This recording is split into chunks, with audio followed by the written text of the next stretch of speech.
All right, welcome into the show. Got a cool guest tonight. The guy from Three Tech Pod, which is a pod that I love and listen to weekly. We're going to talk some ball with him, and let's introduce Garrett now. What's up, Garrett? Hey, what's going on, man? I'm excited to be here. Excited to guest on y'all's pod. Obviously, we have a lot of fun over where we do our thing, but look, anytime you get a chance to talk college football, I will take it. So I'm just excited to break it down with you tonight, man. Yeah, and no realignment talk, no playoff expansion, just straight ball. Gosh, thank God, right? And that's the thing, right? We have to do those shows. We have to talk Yeah, the specifics and the details because it's what happens, right? And unfortunately, over the last couple of years, that's where we've gone as a sport. We've had to do so much of that. And look, for us, I mean, we've had some success talking those yeah, topics. We had a pretty good series on the Pac-12 as it was falling apart. We called it the SS Pac-12 and just kind of let it sail yeah, off into the distance. But yeah, it was a it's just such a shame that our sports kind of come to that it's an off season and so many of us want to just talk spring quarterback battles and yes, next year projections and everything else, and instead we're talking about money and how much this team signed this guy for, and the new media rights deal coming around the corner, and just how many teams can the SEC and the Big Ten expand to, instead of talking about the stuff we actually love. So excited to break down some actual ball. yeah. Well, what I appreciate about you guys' show now, I don't know about last year. I just started listening really heavy this year. Yeah. Last year I listened to bits and pieces. Right. But what I really appreciate about y'all show is like y'all would discuss that topic in like one episode. Y'all make an Mhm. episode about it, and then y'all don't drag it on. I've Yeah. noticed other shows, and it's probably because of the numbers you say. Mhm. Other shows, I think there was one podcast that I listened to weekly. I think they're on like your third damn show discussing it, and I'm like, there's just only so much you can discuss about the ACC settlement, and I'm just like, I know what you Yeah. guys are doing. You're just trying to get those Well, numbers. and you're talking ACC settlements and everything. It's like that's all so far off in advance, and like Yeah, we don't need to talk Clemson talking about like, oh, Clemson can get a deal together and then they don't have to play. And the other thing about it that I think is just so crazy is, you had last offseason, you had Florida State disrespecting the new members coming into their conference to go 2-10 after that, get smoked.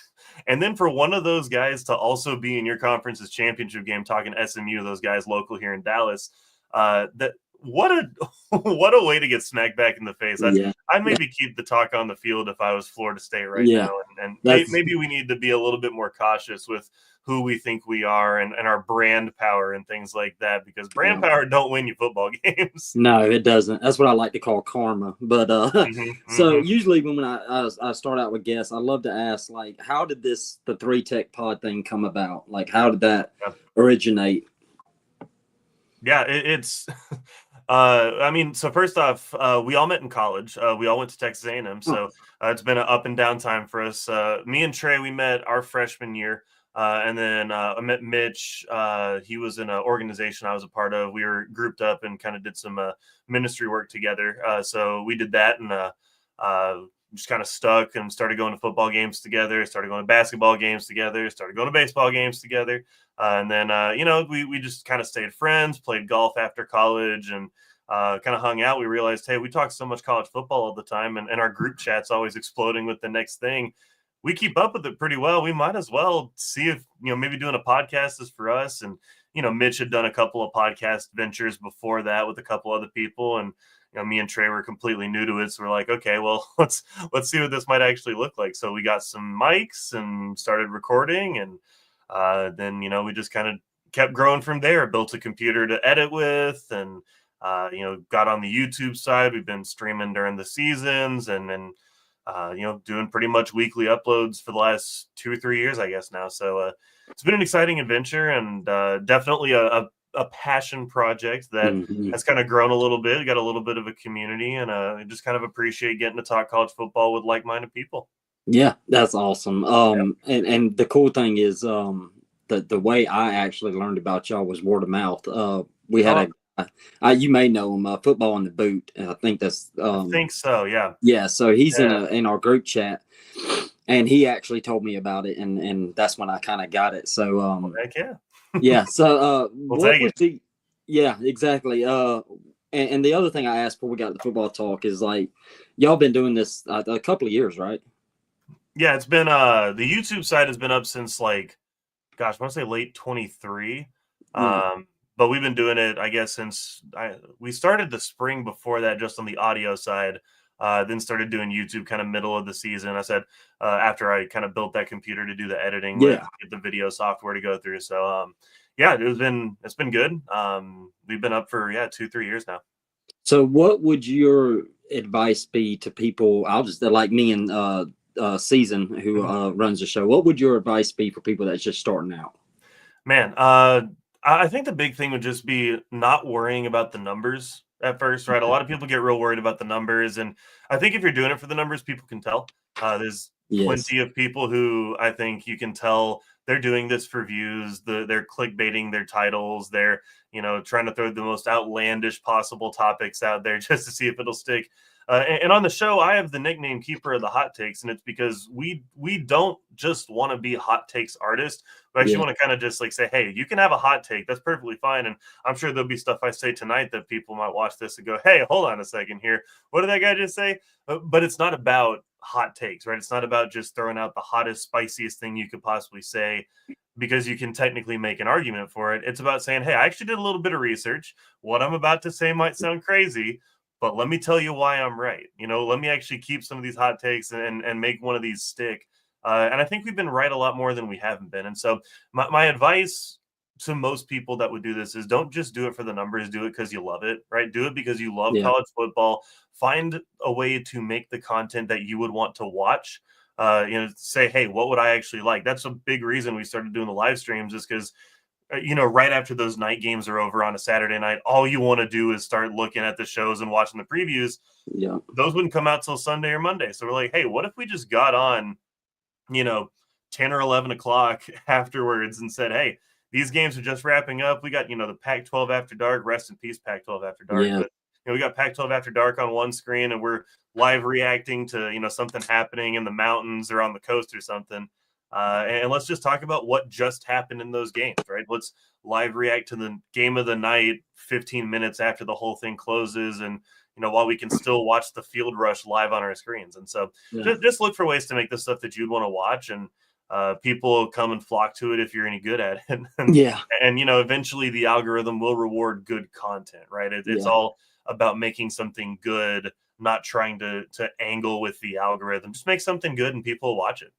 Yeah, that's awesome. That's the second time I've asked somebody, and the views have come up as advice, which I love, because at the beginning I would get really consumed with it. And right. I remember we had our playoff. We averaged probably like anywhere from 30 to 40 people watching live. Right. And we had our playoff rankings reaction show. Like, we reacted as they were ranking the playoffs, and we had like 450 views, and I about lost it. Yeah. I mean, that was the same for us. That was a crazy. Was it this season y'all did that? Yeah. That morning, people were all over it looking for information. I mean, that was, I think, to date, our best single day view wise. Yeah. On YouTube. I'm pulling up our analytics just to kind of see, because I was curious about it once you've mentioned it. But if you go to that morning, we just got on like maybe 30 minutes before the show started. Had a couple of guests. Had a guy from Walk On Red Shirts over, William. He's fantastic. Love that dude. And a couple other guys. And that morning we had over 2,500 views just on the live stream on YouTube alone, not to count like all the extra Twitter and everything else. So like that was incredible. I mean, that was an insane morning, and we kept looking at the little view number go up. We're like, whoa, boys, look out. It can get nerve-wracking. But the point is, people want someone to watch this with. We don't want to watch the show with, Reese sitting there delivering the thing from ESPN directly. Like, we'll watch it because that's what we have and that's the medium. But we want to talk about it in a way that's actually somewhat meaningful with other college football fans, right? And I think it's just a reflection of how kind of maybe overdone, but also at a certain level shallow the main narrative has been, and the fact that nobody really wants to talk the deeper things of college football. Yeah. That's awesome. All right, let's get into the football talk. Heck yeah, let's go. Yeah, let's go. And so What are some teams that you're super high on coming in next year, and some teams that you're really low on? Sure. I think it'd be easy for the high and low conversation. It'd be real easy to just talk about like the obvious title contenders, right? It'd be Yeah, real easy to say, well, Ohio State just did it, so they'll probably be right back. And oh, this team. For this, I wanted to kind of go a little bit off the path and say, hey, what are some awesome. teams I think are going to way over, kind of overdo what you might think that they would do? Maybe a little bit of overachievement there. Couple that we talked about on our channel, but wanted to kind of bring them back up. First one is Georgia Tech. Big fan Yeah, of what Georgia Tech is doing right now. I understand I'm talking to a little bit of Bulldogs there, so not trying to stir the pot too much. But I think that what Brent Key has been able to do has been really impressive. Being able to kind of push things and get his culture in place. I mean, I'm sure you know this, but it is just about impossible to pry talent out of that state and out of that region away from the SEC and especially away from the Georgia Bulldogs. If they want a guy, they're yeah, going to go get him. Finding any amount of success in recruiting is a big deal. They landed the number 3 recruiting class in the ACC this year. And that I think goes to show like just how much success he's having, not just like in that region, but able to yeah, kind of portray his success to other people. I really like their winning culture. Haynes King and Jamal Haynes both coming back. That's so much rushing. I think when you have that much ability to run the football, especially out of the quarterback position, it really opens up what you can do with the offense. If Haynes can get his upper body healthy a little bit, he might be able to unleash the pass game a little more. But that's kind of a to be seen. And so you have that, but I also think the schedule for Georgia Tech is super manageable. mhm, It's not a difficult schedule, all things considered. They start at Colorado, not going to be the yeah, same Colorado team we've seen in the past.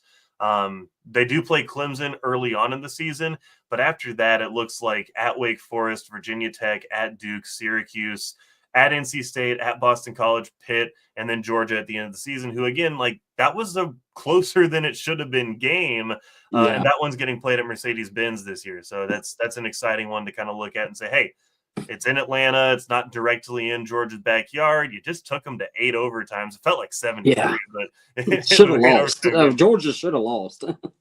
There were several times both teams could have just Yeah, blown it and then just found some way. But yeah, it should be a good season for them. I like what they're doing culturally, and I think that they'll yeah, take a step forward at some point soon. And that's really one of the teams that I think could be pretty good this year. Another team that we've highlighted a couple of times that I think personally should take a big step forward from their last year is Michigan. yeah, Michigan, man, they won a title like a little over a year ago. And boy, does that seem like it was about 10 years ago, just the way that this last season went for the Wolverines. I mean, they couldn't get anything going. But to finish the season beating Ohio State and beating Alabama in back to back games, what else could you ask for in terms of just perception and a confidence boost? Well, what they really need is a quarterback, right? And fortunately, Bryce Underwood's on his way to come save the day for him. I like to pull these stats up because it's fun. As a team last year, just looking at their quarterbacks, they threw for a little over 1,500 yards with 12 touchdowns and 13 interceptions. That's awful. That's bad. atrocious. You can't do Especially that, for man. a Big Ten, a big program like Michigan. Yeah, you'd expect better, and that includes games where you should be able to pad the stats and like your quarterback should be able to throw for 300 and then sit at halftime, and then your backup can get some reps and throw for another 150, or there might be some picks in there, but it's fine. You're just throwing against the nobody teams that are maybe a little bit underneath your talent level. They couldn't even run up the score on those guys, Yeah, and so I really think that Bryce Underwood, like he's good. Don't get me wrong, he's talented. He's gonna make some freshman mistakes. He's gonna make some, probably shouldn't have done that.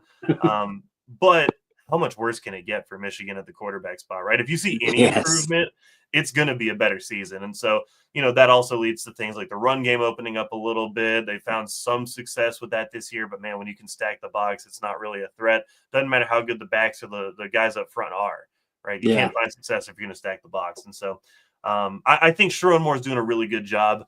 I think it'll turn around. It's very rare that you get to buy a team that has just won a championship at a low stock value. hmm, But if I were doing this, I would smash Michigan stock. I would yeah, say, hey, buy all the Michigan stock you can, because these guys are going to be back up on top pretty soon. Especially with the investment, it seems like they're making an NIL For and sure. the recruiting that they've been doing with that. So I agree. And they were never a good recruiting team under Harbaugh. They'd never recruited well. They'd always kind of be middle of the pack for what you'd expect a top level team to be. So the fact that they developed guys anyways, kind of a miracle that they ever won a championship. And this isn't to diss anybody, right? I'm not trying to trash on any of their players. Like Blake Corum was an awesome running back. Yeah. JJ McCarthy did just fine at the quarterback position. Not necessarily dynamic, but he's just fine as a quarterback. You'll take him as a college quarterback about 9 times out of 10. And they've had playmakers. They've had decent receivers. That's always been a place they've lacked a little bit. They're always good at the tight end spot. But, man, like they won a title off of solid defense and just kind of bully balling, right? They just kind of lean on a team and say, like, we're going to beat you by 3 in the first quarter. We might be up by 7 at the half, but we're going to start to pull away there in that second half when you get tired, because we're going to stay with it. So I'm a big fan of Michigan this next season. I think that they're going to be a really good team. Also another team where the schedule should fill out in their favor. They play Oklahoma this year instead of Texas, so that should be one they can swap. Yeah. Not saying that Oklahoma is the worst program in the world, but I'd much rather be a Texas fan than an Oklahoma fan right now. Yeah. And then you get a team like, Nebraska on the road, maybe a bit of a trick, but the rest of their Big Ten schedule pretty easy. Wisconsin, USC, Washington, Michigan State, Purdue, Northwestern, Maryland, and then finishing with the game against Ohio State. You notice I didn't say Oregon. You notice I didn't say Penn State. You notice I didn't say Indiana, right? Some of these teams that we might expect to be a lot better. They don't get to play any of them. The next hardest game is what? USC or Wisconsin, maybe? Yeah. That's a pretty good schedule. Pretty manageable. I'm not even sure that Ohio State can be put in the loss column. Yeah. They haven't lost to Ohio State since before COVID. So that's crazy. It's been a while. I don't know that, and it's in Ann Arbor. So, I mean, that all of this is pointing towards a Michigan win. Yeah. So again, I'm not going to make that call sitting here in, the beginning of March, but I really like the way Michigan should look this year. If you told me Michigan goes 10-2 this year, I wouldn't necessarily be surprised. Yeah, definitely. I love the Georgia Tech pick too, because I'm really high on them. I remember when Brent Key was hired, I actually hated the hire, and he's done such a phenomenal job there so far up to this point. And it's I'm one of those that I hate Georgia Tech, obviously, because I'm a Georgia fan, but I love when the rivalries, when both teams are good. Some Georgia fans will get on me because I actually think it's cool when Florida and Georgia Tech's going good, because it makes the rivalry more fun to me. And the last 2 Georgia Tech games have been some of the funnest Georgia Tech games I've watched my whole life. So it's been a lot more competitive recently, and that does go towards, I mean, people maybe don't know this, but Brinke did play O-line at Georgia Tech. So number one, O-line toughness, right? That's in his DNA, but also he hates us. And also he hates, but also, like, you have to factor in the fact that, like, he cares about his school. He wants his school to win, right? Anytime you get a chance to helm your school, it's just different, right? It's you want it a little bit more. You're going to coach like you want to win. You're not thinking about, like, well, next week or maybe what, like, you're coaching all in every single week. You can feel the passion. You're going to get a little bit more animated, right? The ref makes a bad call and you're going to be up in his face just a little bit more. Yeah.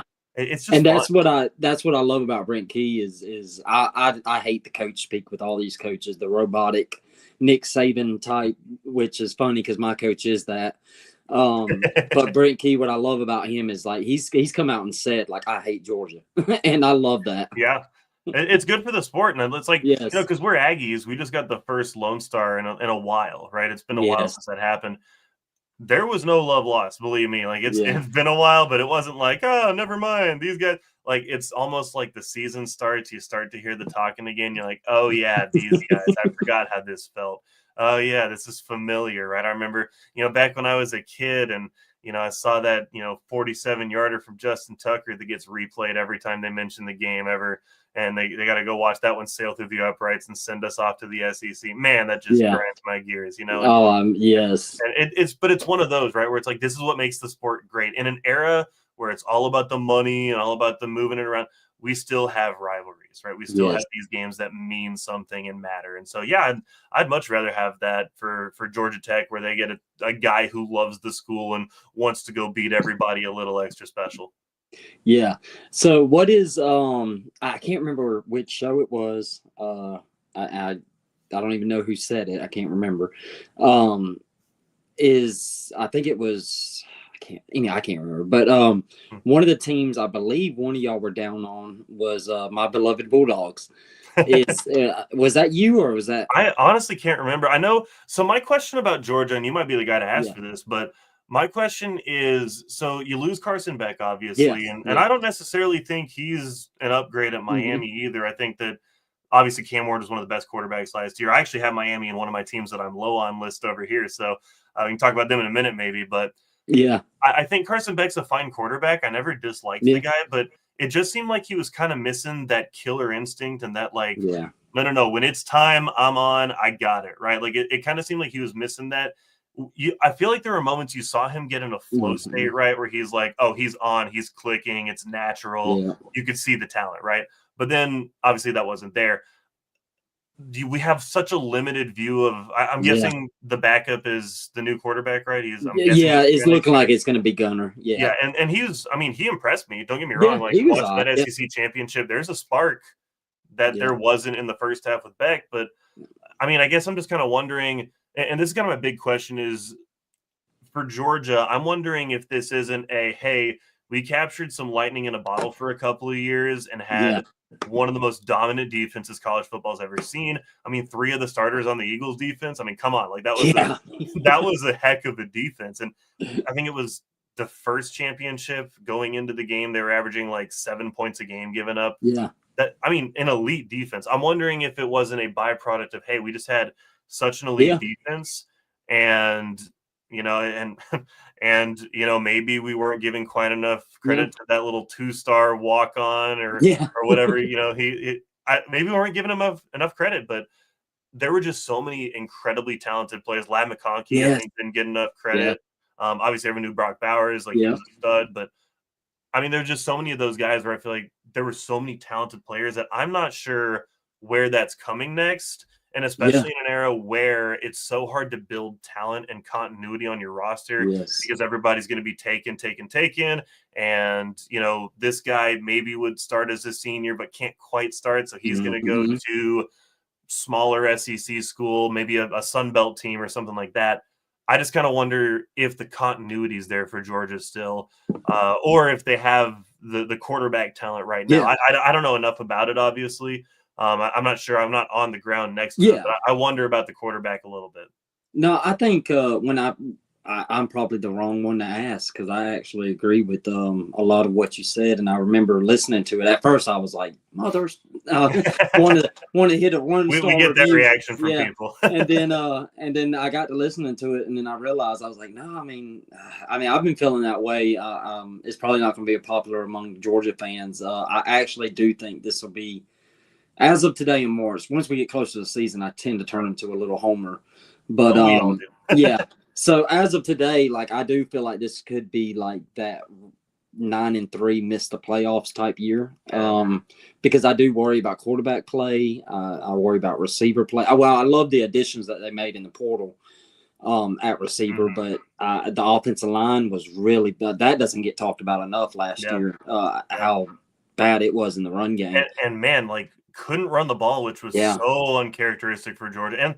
And that was with some really good running backs back there too. Like Yeah. I expected big things out of and for that and like Yeah. ETN, like I expected big things, and then for that to not materialize, that was one of the things we kind of keyed in on beginning of the season. We're like, hey, they can't really run the ball very well. Yeah. We might want to watch this with Georgia. That might be what ultimately holds them back. And I think that probably is what came out to bear. So I think there's going to be some guys. I could be wrong. I think there's going to be some guys from this offense last year that's going to do really well in the NFL, and we're going to look back and go, "What the hell?" yeah. I really believe that. But Yeah. yeah, I'm with you. I'm kind of down on them this year. Is there any other team that you're like just like maybe other people are really high on that you're like, other Yeah. than Georgia?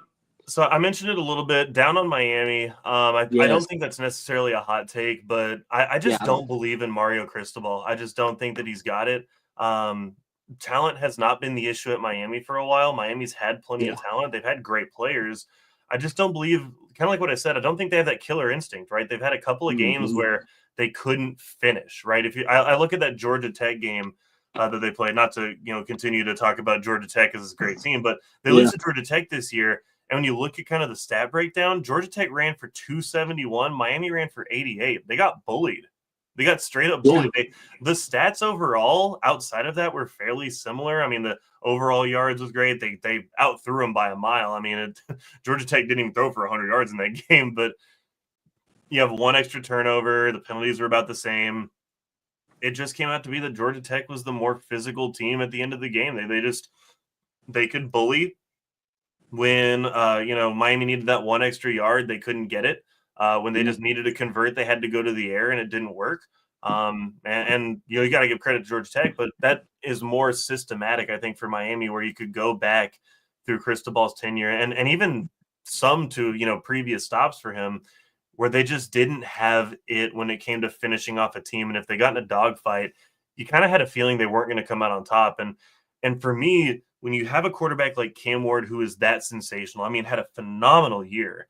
And then you go to Carson Beck. Carson Beck's really good, but that's still a downgrade. Like going from sensation to really good is still a downgrade at the quarterback spot. No Damian Martinez this year. No Xavier Restrepo this year. And both those guys were insane talents. I don't know that I believe in either of them. I don't know that I believe in Miami to get where they want to go this year. And I just think they kind of maybe missed their window. I think this is a really great opportunity for them to make some noise. And they missed their window. They lose to Syracuse at the end of the year to kind of seal that. Maybe they got in instead of, Indiana or instead of somebody at the end there. But, they just didn't because they lose that extra game. And that was kind of wraps on that. A couple other teams that I'm not super big on. Oklahoma State, man, I got to tell you, Oklahoma State, the downturn of that program was dead in the water. Then Ollie Gordon saved it. Yep. I mean, remember, before Ollie Gordon kind of took off, they lost to South Alabama at home. And not like fluky lose by 3 type thing. They got blown out. It was like 39 or something like that. My sister and my family were in attendance. My sister went to Oklahoma State. So she was like, the boos were raining down. Vibes were in the trash. Everything was terrible. But then Ollie Gordon comes in to save the season, the whole program. By the way, Ollie Gordon, Trinity High School, that's where I went, so get to kind of shout him out. I shout him out every single time. He's up, baby. But when the defense figured out, the opposing defenses in the Big 12, they figured out it was Ollie Gordon and nobody else. They stacked the box. He went away this year, and that was wraps for the program again. Mike Gundy, man, it's probably time for him to go.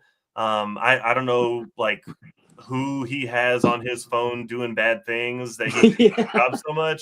He's got to have dirty pictures of somebody on the Board of Regents, but no, I just don't know how he stayed where he is for so long. Made some really bad comments about his fans this year, talking about how they should show up and help and support, and how am I supposed to do this when the stands are empty? Just not a great look for Gundy. And then anytime that you're over here not committing to NIL and the transfer portal in this modern day and age, you're just not going to do well. I looked it up earlier. They lost 15 guys to the portal, and they replaced them with 23, but there's only 1 4-star in that group. That ain't going to do it. That's not going to turn your roster around. Ollie Gordon's out the door. Quarterback's out the door. He was there for about a decade and a half. But, you hired 2 brand new coordinators. Anytime you have 2 brand new coordinators, I'm not going to be filled with loads of confidence. And it's not like they're bringing back Jim Knowles or something like that. They're bringing in Todd Grantham to run the defense. Y'all might remember him from not being that good at Florida. Then he joins Georgia. And then he joins the Saban coaching rehab and then goes off to do a little stint with the Saints, which maybe he's better now. I don't know. And then Doug Meacham runs their offense. He had been at a lot of FCS places. He did stops at Houston and Kansas, but was most recently at TCU, where he was demoted from the offensive coordinator spot to go be their inside receivers coach, which is an interesting job title, maybe, I guess. And he also spent some time with the St. Louis Battlehawks, so at least they got that going for him.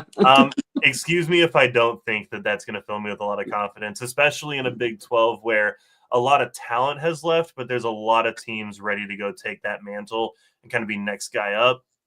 I'm not a big fan of where Oklahoma State is. And then just kind of quickly, Florida State, I'm not big on them right now. we were so high on the Noles for so long. I still believe they should have made the playoff. Yeah. And with all that, I still don't know why they're trusting Frank Castellanos to save Mike Norvell's job. I don't know why that's the guy that you target in the portal. Maybe that's all they could get. And if that's the case, that tells you something about where Florida State is as a program. I love Frank Castellanos. He was fun at Boston College, don't get me wrong, but I just don't think he's the guy to save a career. So, yeah, I don't know what we're going to do with Florida State. Maybe it was a complete anomaly and they'll be good again this year. I'll press X to doubt. I'll be late to that party. Yeah, I live an hour from Tallahassee. So there you go.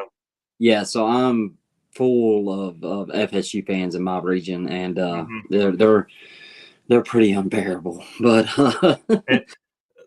I've definitely gotten that sense through some of our Twitter interactions. We have some really good Noles mutuals. Yeah. But for everyone knows this, for every fan base, there's some great parts of their fan base, and there's some definitely not great parts of their fan base. Well, I say it all the time on the show. I love the Georgia Bulldogs. I've loved them since I was a kid, but the fan base is maybe it's because I'm around them all the time. Sure. Is probably one of the most annoying. And I'm a fan, so I can get that. I'll tell you one fan base who pissed off last offseason, though, would be those Oklahoma Sooners. We told them that they might not be so good this year because they were playing like 5 of the top 6 teams in the SEC. Yes. And they told us that we were about to find out, and OU was going 10-2 minimum.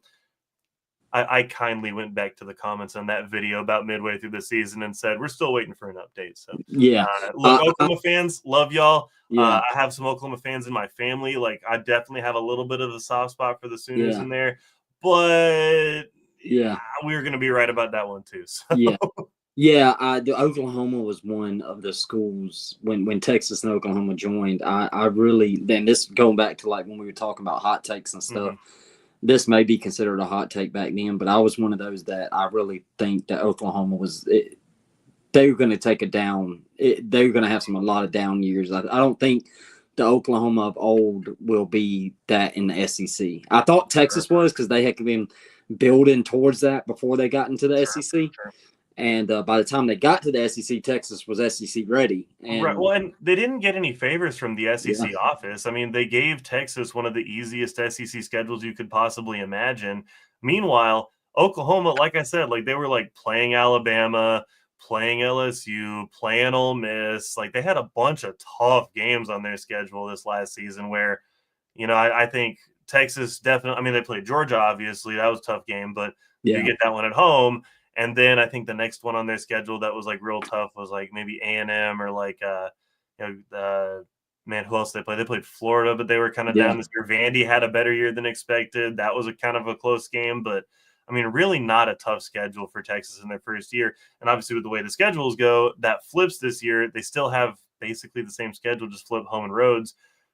I would also anticipate Oklahoma having a rough year again because you played still some really good teams. Yep. So speaking of, since we went through the bad teams, I think that'd be a good transition. Who do you think is on the hot? I know the last couple of years it's been Billy Napier, who's on the hottest seat. I feel like his is kind of cooled a little bit. Do you think it's still him or somebody else? I don't think so, man. I think Billy Napier, to talk about him for a minute, Billy Napier, I think, has done the most miraculous Houdini job to get himself off the hot seat. And it turned out all you needed was a secret weapon called DJ Lagway, man. That guy, the Texas kid, obviously got to watch him a bunch, get to watch him play in this state. Man, he is so much fun. He is so talented.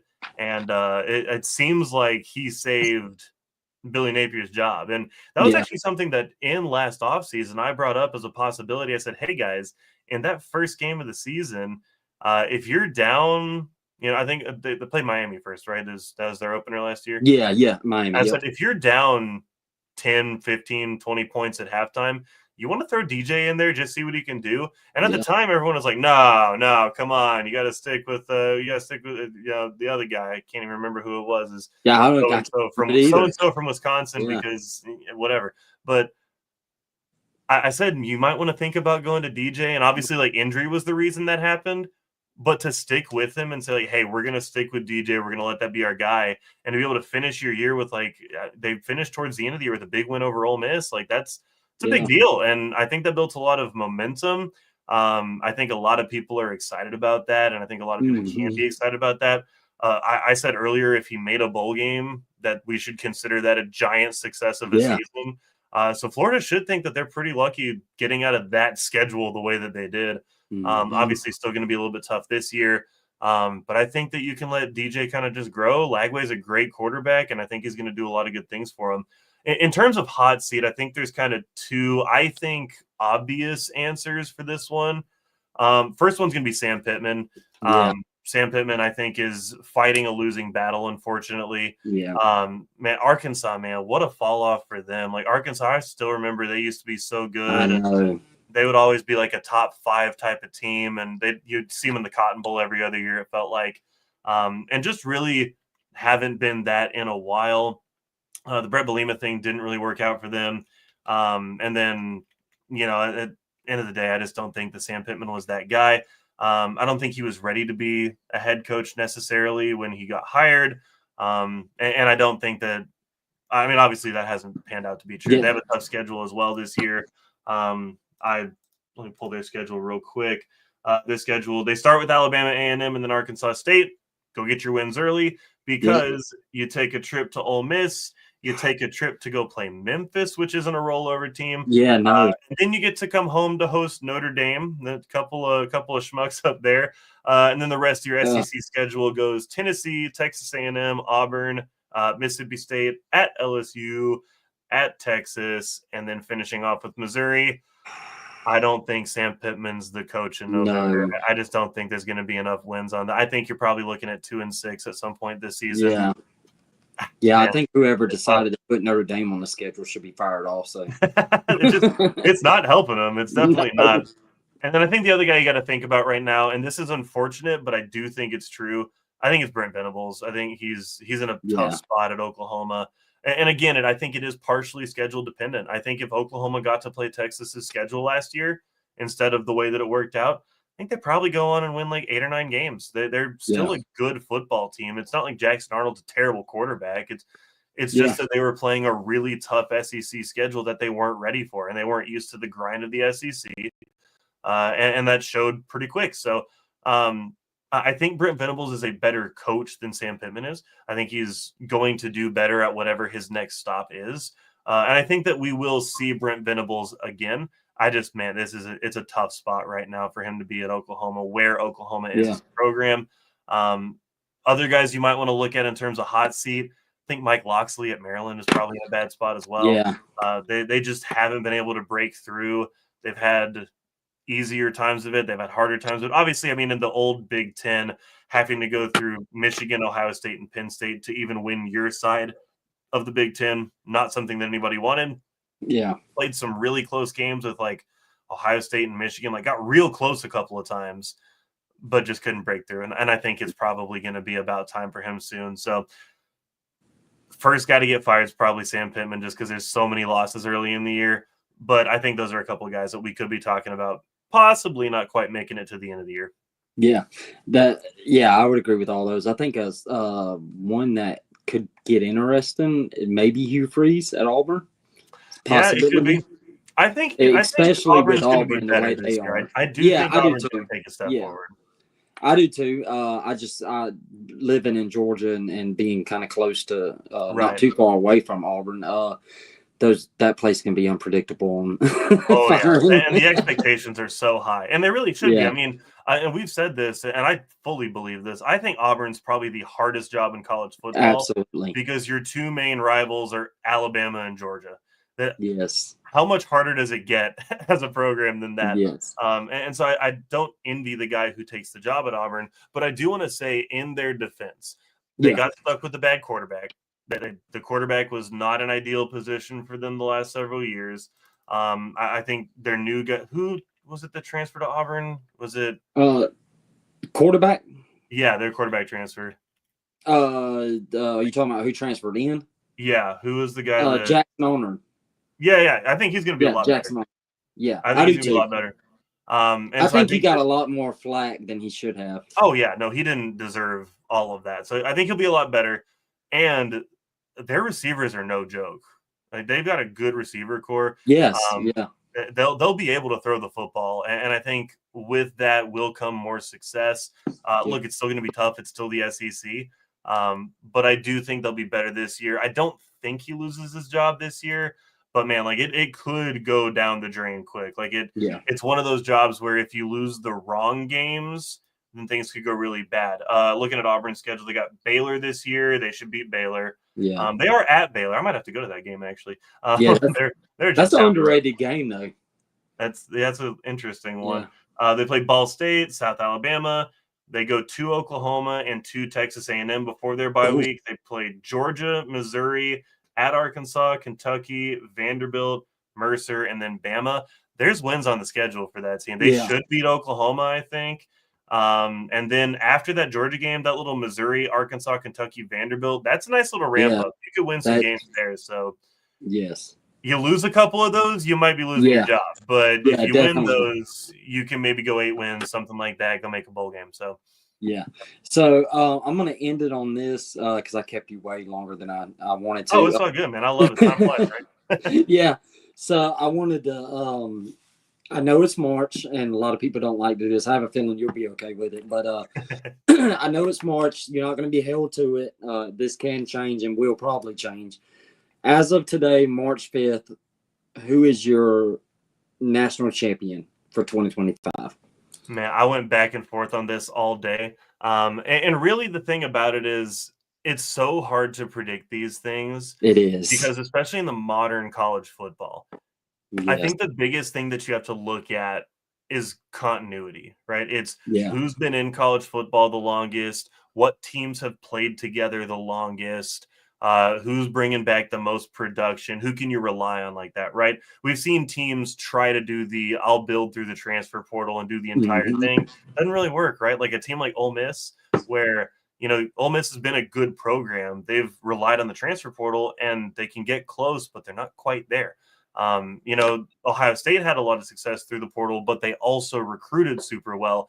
That's what led to their title, right? You look at the guys they brought in. Travion Henderson was just as much of a part of that team as Quinshon Judkins. So, yes, there's a transfer aspect to it. You have to win in the transfer portal now, but you can't rely on the portal. When I think about a team that I think could have a shot, and I think right now the team I feel maybe most confident in having the highest floor, I'm not going to say they're the best team right now. I'm not going to say for sure.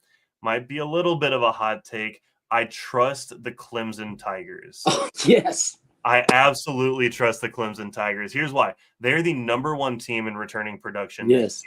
Cade Klubnik is an absolute dog, okay? We went to the state championship game in the Texas high school football when Cade Klubnik beat Quinn Ewers. Okay. Yeah. I watched Cade ball out with my own 2 eyeballs. Granted, it was on Jerry's big screen there at the Cowboy Stadium, but it was with my own 2 eyeballs. Cade Klubnik is a fantastic quarterback, and we've been waiting for him to emerge and adjust to the college game. And he finally did it last season, had a great season. They're bringing back majority of their receiver core. Their top 3 receivers combined for 2,200 yards. They're bringing all those guys back. That's also 21 touchdowns in that group. They didn't really run that effectively. Phil Maffa was a very good back, but they didn't rely on the run like they maybe have in the past. Want to see a little bit more out of the run game, but I think they can. And they're still the kings of the ACC. I want to appreciate Clemson for what they've done. They have had such a generational run. They've had 9 conference championships since 2009. They've got 2 titles in that span as well. They've absolutely dominated the ACC. I think they have the easiest path to the playoff right now, because I don't believe in very much else of the ACC. SMU might be the only competition, and I still think they're better than SMU. And so I think because of that, they have the best chance at having a high seed. That means preferential matchups. That means, maybe the teams you get paired against are a little bit more favorable towards you. And I just think right now, if you get to say, hey, Cade Klubnik's been thrown to these dudes for several years now, they trust each other, they know how to do this, it could be a Clemson year, man. It could be. Yeah. I love that. We did our way too early post or pre-spring top 25, and all 3 of us on our show had Clemson top 5. Yeah. So they're a really good team. And the problem is, so Dabo hasn't really used the portal up to this point. Did better this year. Yeah. But there's also something about Dabo. I've seen some of his comments recently. Dabo feels like he's getting his fastball back a little bit. Like it's starting to feel like he's starting to throw it a little bit better. He's starting to kind of get that fire in him a little bit more. I think Dabo is kind of getting used to what this new college football is, and I'm really excited for it. I did pull their schedule as well. They start the year with LSU at Clemson. That's going to be a fun one. Yes. Must-see TV. Put yourself in front of a TV. It's probably the night game. Please watch it. They go Troy Trojans at Georgia Tech. Could be interesting. They play Syracuse, who I expect to be down this year. I don't think they'll be all the way down, but they'll be worse than they were this year. They get to play North Carolina, which I still think is a good thing because you're downgrading, I guess, technically. There's a whole Mac Brown and then Bill Belichick. I'm like, why would Bill Belichick join the college game?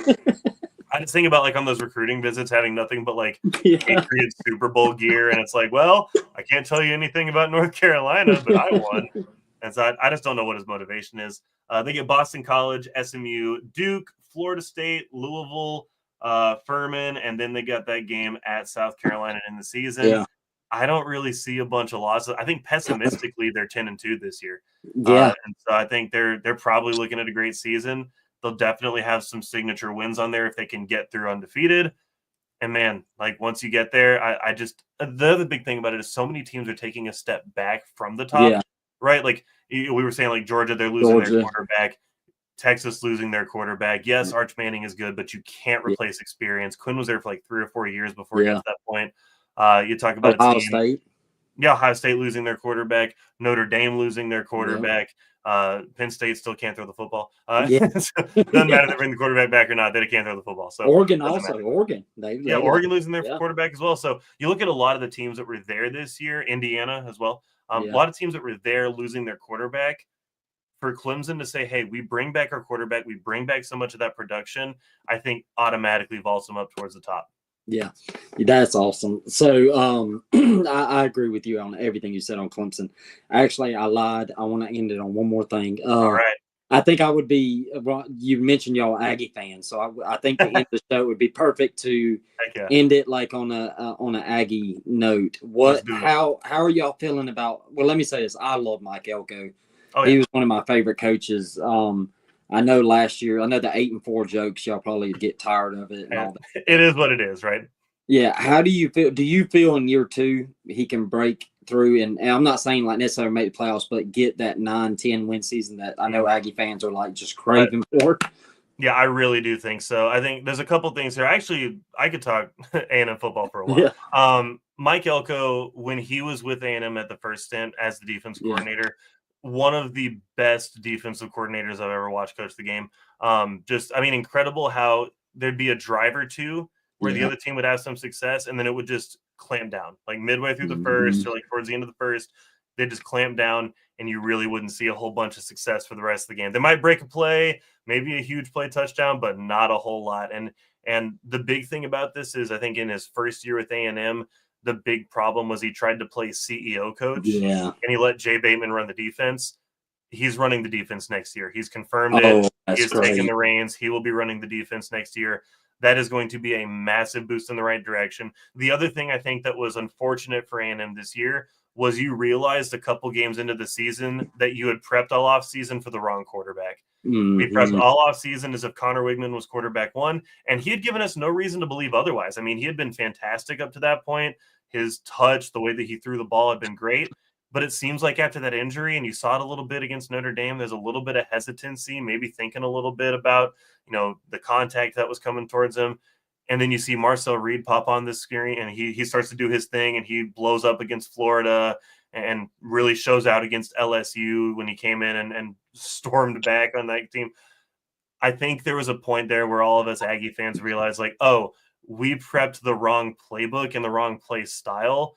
So making that adjustment on the fly was really an issue. They didn't handle it well. Now, a couple things about A&M that I think also play to their favor. Number one, they addressed the right problems in the portal.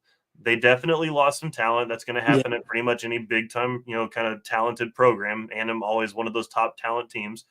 Hadn't done a whole bunch of it, but one of those top talent teams nonetheless. but they replaced the right thing. So like Noah Thomas leaves, heads to Georgia. He's going to be fantastic for y'all. But they replace him with Casey Concepcion from NC State, Mario Craver from Mississippi State. Those are a couple of guys who I think are fantastic and who are going to play really, really well in this system. A lot more speed than we've had in that receiving core. One of the main problems, if you ask A&M fans, was separation in that receiving core. Couldn't get separation, couldn't get open. And when you got a quarterback learning how to read defenses, you need some separation and some easy targets. So you have that as a possibility. Also didn't really block very well in the tight end room, brought in some big time like blockers and were able to kind of finish off that class and I think fill out the tight end room a lot better. Also got some edge rushers, did not rush the passer very well, did not put a lot of pressure on passers this year.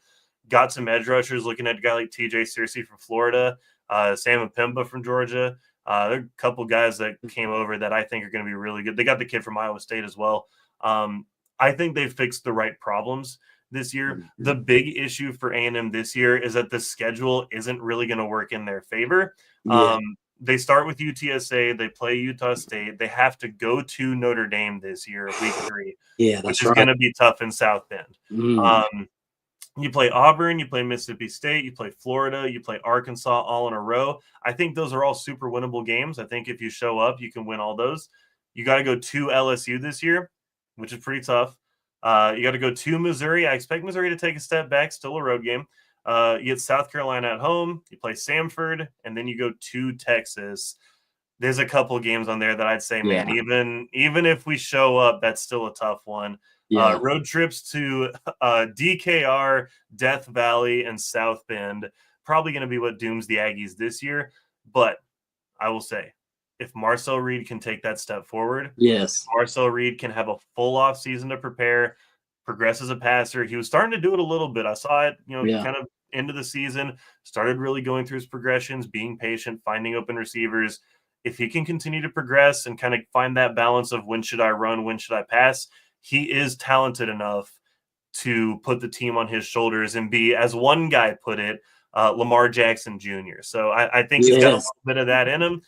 We're hoping that he can kind of funnel some of that. If he can, it could be a really special year for A&M. But I'm not going to try to go full maroon glasses. I'm going to be more positive than a lot of Aggie fans right now. Aggie fans are having a rough time with how bad some of our teams have been recently. Lot of they call it battered Aggie syndrome. SEC Shorts made the joke. That's been a thing for a while.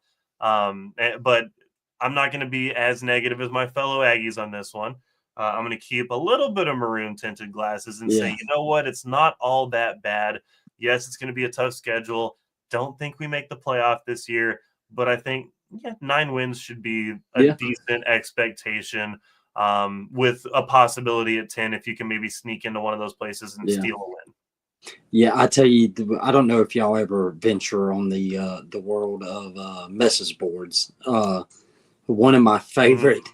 I haven't been on the Billy Lucci one but the 24/7 Aggies one. That I did not realize how effing wild Aggie fans was. They are ruthless.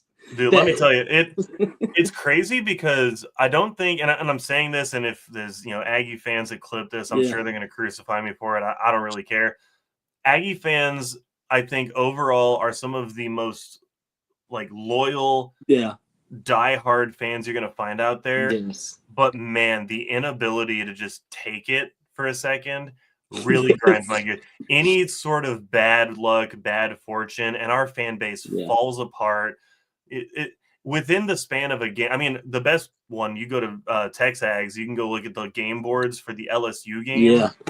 The swing between we are the worst, fire Mike Elko, Colin Klein's dumb, nobody knows what they're doing, Aggie sports are cursed forever, just a bunch of bleeding all over the board.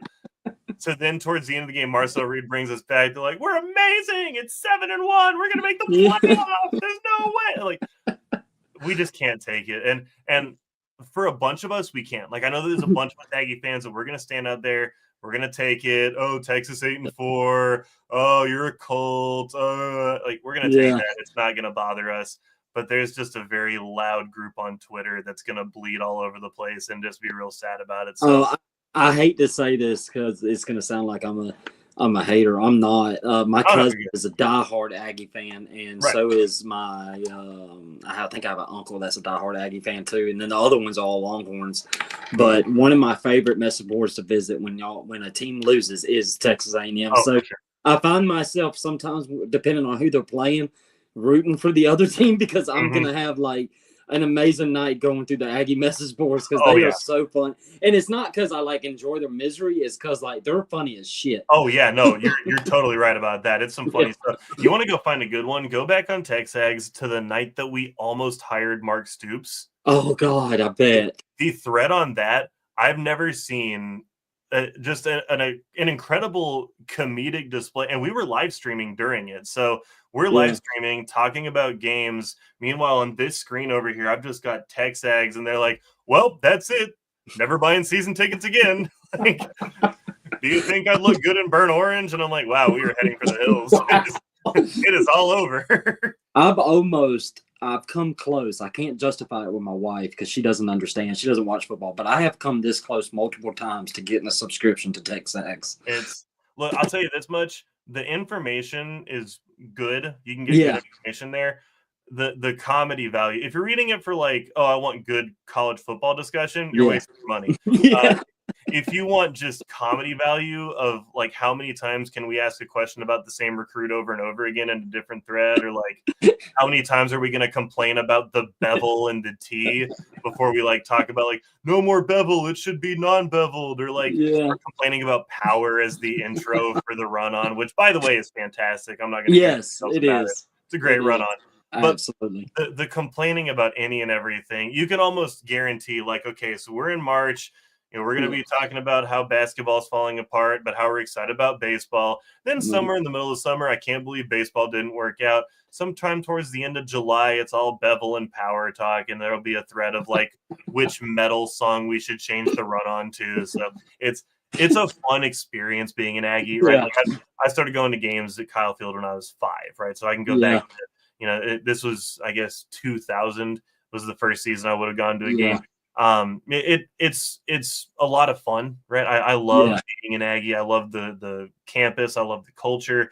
I love Midnight Yell. I know that's cringy, whatever. I love Midnight Yell. It's fun when you're there. It doesn't work online. It just doesn't. You don't get it when you're online. But I love going to the games. I love sawing them off. I love doing the yells. It's a whole thing. But man, some of our fan base just, and I've said this to the guys before, there's so much of our fan base that I just don't think deserves to win a national championship. Yes, I've said that before. Diehards that stood there when Dennis Franchione was running the program into the ground in the mid 2000s, you guys deserve the natty. But for that group that like kind of started paying attention when Johnny was there and like rode up and down with Sumlin, and then you liked the Jimbo years for a couple years, you don't deserve it. You didn't go through the pain of losing to Arkansas State or whoever else it was. Like, no, you don't get to be there. You didn't go through the Fran years. You didn't go through the Sherman years. You don't get to say, I started watching for Johnny. Now I'll deserve it. They just can't hack it, man. They can't hack it. Yeah, I'm with you.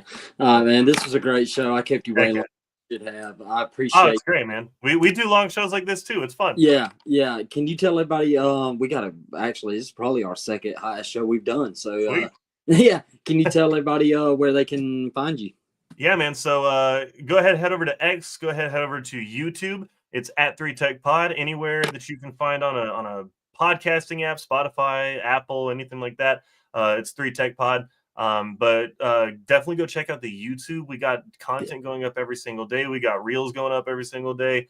Short videos from the pod. We live stream during the season, like I said, Saturday nights. You can find us right after that last game goes final.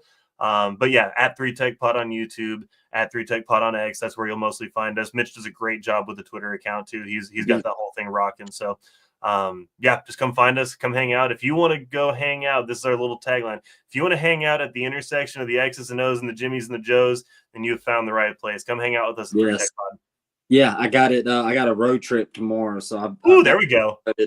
Got the ACC show. So I got to tell you what, we said this on there, but the ACC, man, Mitch didn't end up making that one. And when Mitch is away, the boys get to play. Mitch kind of keeps us grounded, but when it's just me and Trey, we get a little bit crazy. So it's a fun show. It was a good one.